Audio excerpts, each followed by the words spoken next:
everyone, welcome. You made it. Woo. So today we're going to talk all about relative minor keys and what the heck those are. Who the heck knows? Well, I guess I do.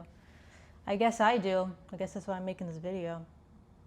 So I'll explain what relative minor keys are, but this video is also going to serve as a bit of a prequel to start to introduce us to the modes in general. And I won't go too into detail about the modes specifically, but I want you to keep in mind that when we're talking about relative minor keys, we are talking about a mode.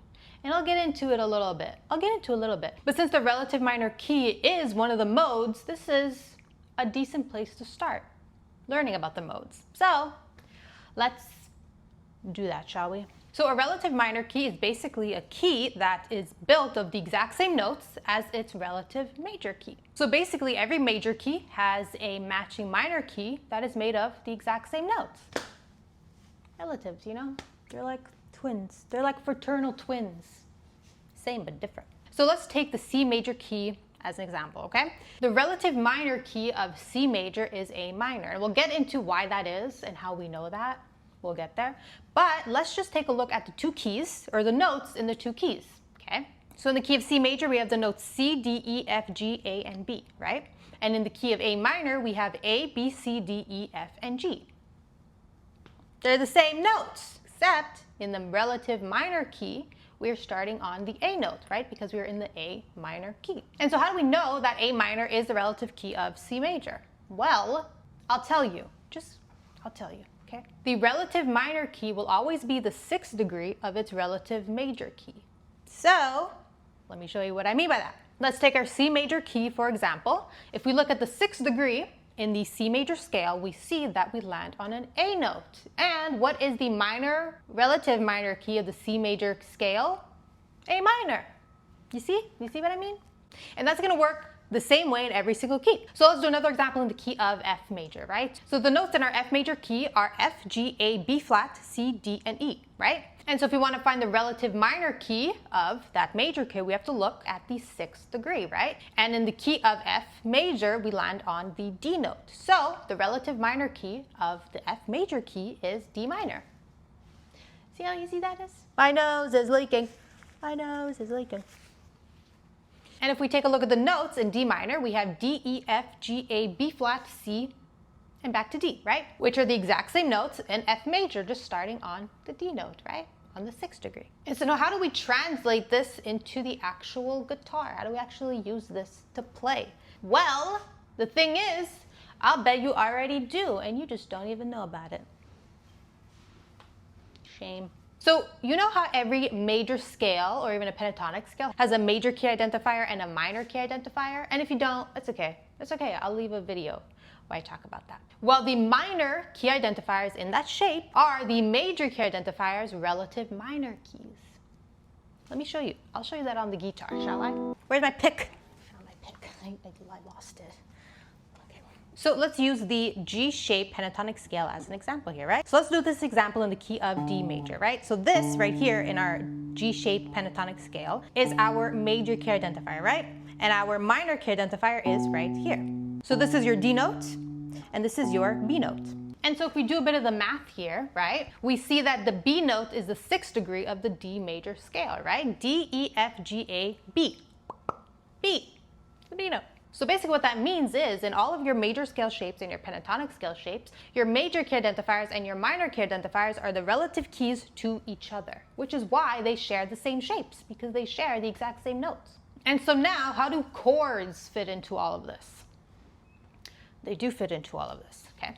If relative keys, right, share the same scales, do they also share the same chords? Kind of, yeah.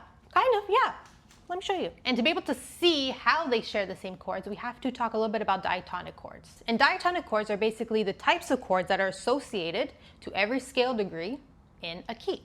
So basically, which chord is played as a major, minor, or diminished chord. And so in a major key, the 1 chord is played as a major, the 2 a minor, 3 a minor, 4 a major, 5 a major, 6 a minor, and 7 a diminished. And the diatonic chord order in the minor key goes like this. The 1 is played as a minor, the 2 a diminished, the 3 a major, the 4 a minor, the 5 a minor, the 6 a major, and the 7th a major. And so now let's talk a little bit about how this all relates to the modes and the mode system. So basically there are 7 modes, right? And the 6th mode is the Aeolian mode. So the 6th mode is the Aeolian mode, and the 6th degree in a major key is what identifies the relative minor key. So when we're talking about the relative minor key, what we're really talking about is the Aeolian mode. We just don't really call it that because Aeolian. Who wants to say that? Not me. And you see how that kind of lines up, right? The 6th degree is what identifies the minor key, and the 6th mode is the minor mode. Or do we see that connection a little bit? You see it? Why is this couch squeaking all of a sudden?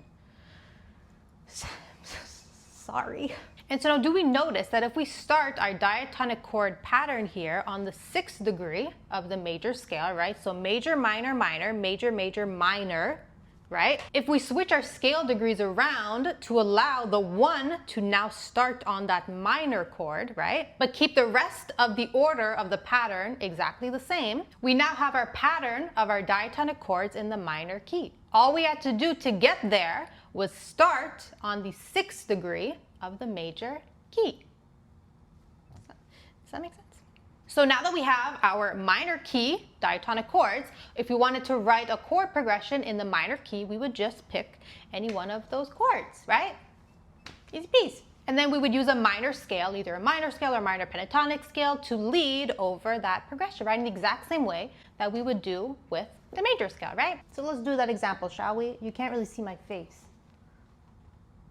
Hi. So let's just do a simple 1-4-5 chord progression in a minor key, right? So we could do that in the B minor key. So our 1 chord is going to be minor, our 4 chord is going to be minor, and our 5 chord is also going to be minor, right? And then if we wanted to use a scale shape to lead over this, we could plug in our G shape scale, right? And line up the G shape's minor key identifier to this B note here. And then we could just use the scale to lead over that progression, right? And so that system of playing chords within a diatonic chord pattern of a key, right, is not exclusive to the major and minor keys.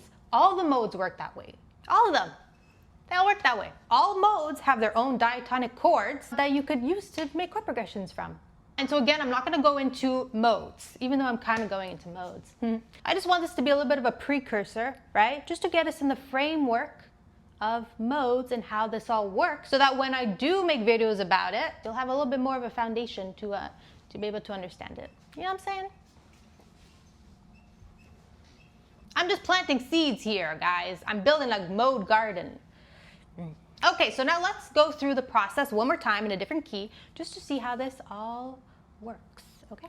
So to find a relative minor key and all its diatonic chords, we have to start with a major key, right? So let's do that in the A major key, right? So to find its relative minor key, we have to look at the 6th degree of A major and see what it is, right? So A, B, C sharp, D, E, F sharp, G sharp. So the 6th degree is F sharp, right? So that means that the relative minor key of A major is F sharp minor. And now let's find the diatonic chords of that F sharp minor key, right? So if we look at the A major diatonic chords, that pattern is the 1 chord is A major, the 2 chord is B minor, the 3 chord is C sharp minor, the 4 chord is D major, the 5 chord is E major, the 6 chord is F sharp minor, and the 7th chord is G sharp diminished. And so now to find the order of the diatonic chords in the minor key, we need to start that exact same pattern on the 6th chord, right? And let the 6th chord now become the 1 chord.